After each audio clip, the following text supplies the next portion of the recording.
तो तुम भी क्रिप्टो में इन्वेस्ट करने का सोच रहे हो, लेकिन समझ नहीं आ रहा किस कॉइन में इन्वेस्ट करना चाहिए। वीडियो देखो समझ जाओगे। क्रिप्टो में ना एक बहुत ही कॉमन सीन है। बंदा बिटकॉइन को देखता है और कहता है भाई रहने दो, अमीरों वाली चीज लग रही है। क्यों?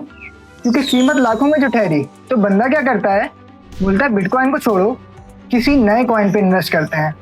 फिर कॉइन हंटिंग शुरू होती है। उसमें कॉइन्स आपके सामने आते हैं, किसी की कीमत 50 रुपए, किसी की 100 रुपए, किसी की 200 रुपए और किसी की 300 रुपए। लेकिन फिर दिमाग में एक बहुत ही खतरनाक कैलकुलेशन स्टार्ट होती है। भाई अगर ये 50 रुपए वाला कॉइन बिटकॉइन की तरह हिट कर गया तो गेम ओवर। और अगर आप भी ऐसा सोचते हो तो चिल, अकेले नहीं हो, हम भी इसी दौर से गुजर के गए हैं। लेकिन यही वो जगह है जहाँ पे आपकी सबसे पहली मिसअंडरस्टैंडिंग स्टार्ट होती है।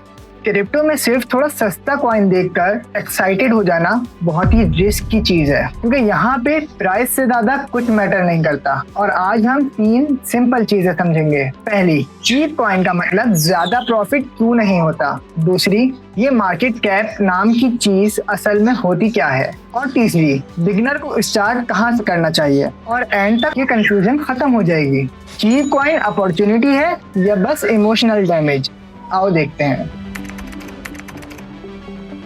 अब देखो, सबसे पहले एक सिंपल सी बात, कॉइन की प्राइस और कॉइन की वैल्यू दोनों सेम चीज नहीं होती। फर्ज करो एक कॉइन 50 रुपए का है, आपके जहन में सबसे पहले क्या बात आएगी, 10 कॉइन ले लेता हूँ 500 रुपए के। कल को ये ऊपर चला गया तो लाइफ सेट। कुछ सुनने में तो लॉजिकल लगता है, मैं भी फर्स्ट टाइम देखता तो यही समझता। लेकिन मसला ये है कि कॉइन का सस्ता होना अचीवमेंट नहीं होती। कभी कभी कॉइन सस्ता इसलिए भी होता है क्योंकि लोग उस पर ट्रस्ट नहीं करते। कभी प्रोजेक्ट यूजफुल नहीं होता, कभी उसका रियल पर्पस क्लियर नहीं होता, कभी डिमांड ही वीक होती है और कभी स्ट्रेट अप हाइप खत्म हो चुकी होती है। तो सिर्फ ये देखना भाई सस्ता है ले लो, बहुत ही खतरनाक लॉजिक है। क्योंकि हाँ, 500 रुपए 5000 भी बन सकते हैं, लेकिन 50 भी बन सकते हैं। क्रिप्टो में सिर्फ प्राइस देख के डिसीजन लेना वैसा है जैसे सिर्फ गाड़ी का कलर देखकर बोल दो हाँ भाई इंजन भी जबरदस्त होगा। अब सीन थोड़ा और गहरा होता है और यहीं पे अगली इंपॉर्टेंट चीज आती है। अब आपने एक वर्ड बहुत ही सुना होगा, मार्केट कैप। नाम सुनकर तो लगता है कि फाइनेंस वालों ने जानबूझकर इतना मुश्किल और खतरनाक नाम रखा होगा, लेकिन लॉजिक तो सिंपल सी है। मार्केट कैप बेसिकली ये बताता है पूरा प्रोजेक्ट कितना बड़ा है। सिंपल सी कैलकुलेशंस है, कॉइन की price multiply by total coin, बस। बिल फर्ज एक कॉइन 50 रुपए का है, आप सोच रहे हो भाई सस्ता तो है, रॉकेट बन जाएगा। लेकिन ऐसा नहीं होता। अगर उसके बिलियन कॉइन्स ऑलरेडी मार्केट में घूम रहे हैं तो उसको और ऊपर पुश करने के लिए बहुत ज्यादा पैसा चाहिए होगा। यहाँ हम जैसे लोग कंफ्यूज हो जाते हैं। वो कहते हैं बिटकॉइन तो बहुत महंगा है, ये 50 रुपए वाला ज्यादा चांस लग रहा है।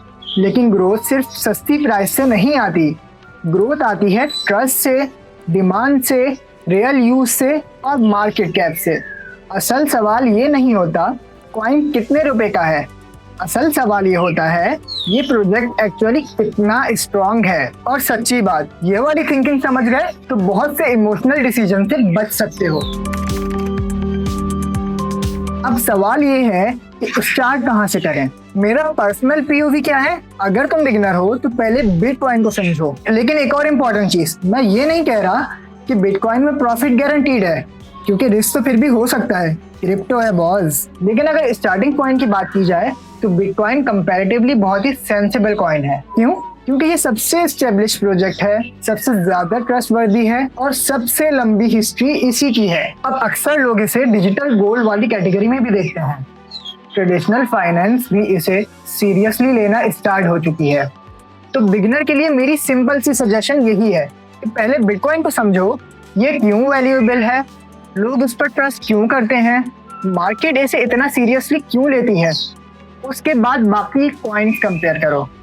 रैंडम सस्ते कॉइन्स देखकर फोमो में जंप कर जाना बहुत ही ज्यादा रिस्की पार्ट है। तो अगर आपको ये वीडियो यूजफुल लगी है तो भाई सब्सक्राइब भी कर दो। अगली वीडियो में हम सिंपल अल्फाज में ये बात करेंगे कि बिटकॉइन इतना वैल्यूएबल क्यों है, लोग इसे डिजिटल गोल्ड क्यों बोलते हैं और पाकिस्तान जैसे मुल्क में इसकी रियल वैल्यू बनती भी है। चलिए सब मिलकर रोशन बनते हैं।